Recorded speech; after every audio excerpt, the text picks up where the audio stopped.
افغان بچہ چند روز قبل ایک اسٹاپ پر اپنے آفس کے دوست کا منتظر تھا۔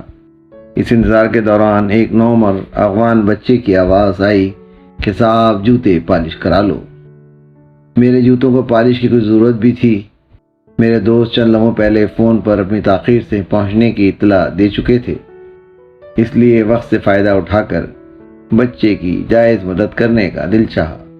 پالش کرانے سے پہلے میں نے افغان بچے سے پوچھا کہ بیٹا پالش کے کتنے پیسے لوگے، اور ساتھ ہی بچے سے یہ بھی کہا کہ میرے پاس وقت بہت کم ہے۔ اس پر اس نے کہا کہ صاحب 30 روپے ہوں گے اور پالش بھی جلدی کر دوں گا۔ میں نے کہا کیا 30 روپے زیادہ نہیں ہیں؟ اس پر اس نے کہا صاحب مہنگائی بہت ہو گئی ہے۔ خیر میں نے اس سے کہا میں جوتے تمہیں دیتا ہوں، لیکن میرے موزوں کا کیا ہوگا؟ یہ تو زمین پر بغیر جوتے کے کھڑے ہونے سے میلے ہو جائیں گے۔ اس پر اس نے کہا صاحب آپ میری چپل پہن لیں۔ حصول رزق کتنا مشکل عمل ہے، اس کے لیے انسان خدمت کا پیکر بن جاتا ہے۔ خیر میں نے مجبوراً اس کی چپل پہنی اور اس سے اپنی عادت کے مطابق کچھ جاننے کے لیے یہ سوال کیا کہ بیٹا تم اسکول کیوں نہیں جاتے ہو؟ اس پر وہ کہنے لگا ہاں صاحب میں مدرسے جاتا ہوں۔ اس پر میں نے پوچھا کہ بیٹے تم وہاں کیا پڑھتے ہو؟ کہنے لگا میں وہاں قرآن مجید پڑھتا ہوں۔ میں نے کہا تم حفظ کر رہے ہو؟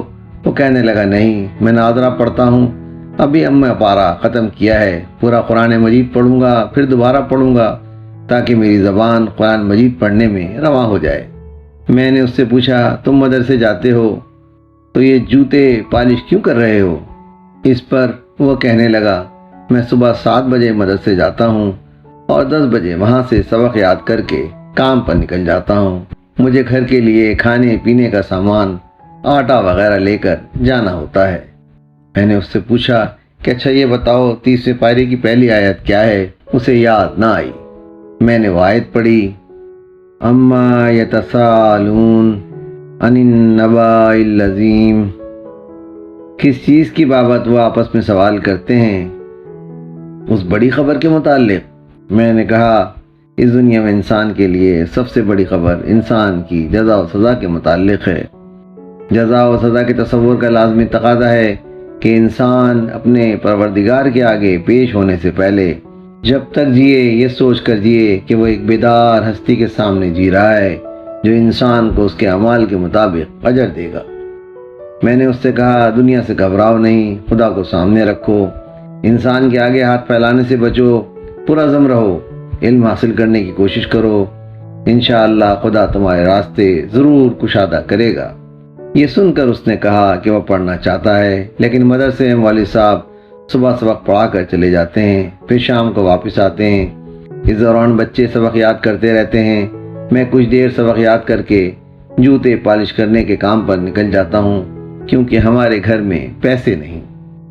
اس موقع پر جوتے پالش کرانے کے دوران اس بچے کی حوصلہ افزائی کرتا رہا، اسے یہ سمجھاتا رہا کہ یہ دنیا ان کی ہے جو اپنے پیروں پر کھڑے رہنا چاہتے ہیں۔ ایسے لوگوں کے ساتھ کوئی ہو یا نہ ہو، خدا ان کا ہوتا ہے۔ آج ہمت کرو گے، کل سرخرو و کامیاب ہوگے۔ وہ میری باتیں سن کر بہت خوش ہوا۔ میں نے اس موقع پر اس سے پوچھا کیا تم افغان ہو؟ اس نے خوبصورت جواب دیا کہ میں تو یہاں پیدا ہوا ہوں۔ میں نے کہا کون کہاں پیدا ہوتا ہے یا ہوگا اس کا فیصلہ قدرت کرتی ہے۔ تم کو خدا نے یہاں پیدا کیا ہے، اس زمین پر اب تمہارا پورا حق ہے، اس کے خیر خواہ بن کر جیو۔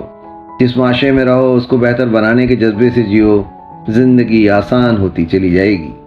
وقت کی تنگی تھی، دوست بھی پہنچنے والے تھے۔ بچہ خود بھی آگے بڑھ کر کسی اور گاہک کو پکڑنا چاہتا تھا۔ میری باتیں اسے حوصلہ دے رہی تھی، وہ خوش ہو رہا تھا، لیکن شام کی روٹی اور گھر کی ضروریات اسے دوسرے گاہک کو پکڑنے کے لیے بےتاب کر رہی تھیں۔ سو میرے دوست کی گاڑی بھی مجھے آتی دکھائی دی، وہ بھی آگے بڑھا اور میں خدا کے آگے اس بچے کی اچھی زندگی کے لیے دعا کرتا ہوا آگے بڑھ گیا۔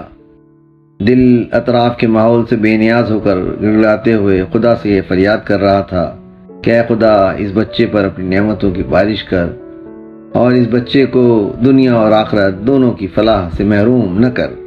یہ دعائیں کرتے ہوئے سوچ رہا تھا کہ شاید ان دعاؤں اور تمناؤں ہی میں معاشرے کی امید رہ گئی ہے۔ آواز و تحریر سراج الدین۔ ویڈیو پسند آئی ہے تو لائک کیجیے، سبسکرائب کیجیے تاکہ آپ کو میری نئی ویڈیو کا نوٹیفیکیشن بر وقت مل سکے۔ شکریہ۔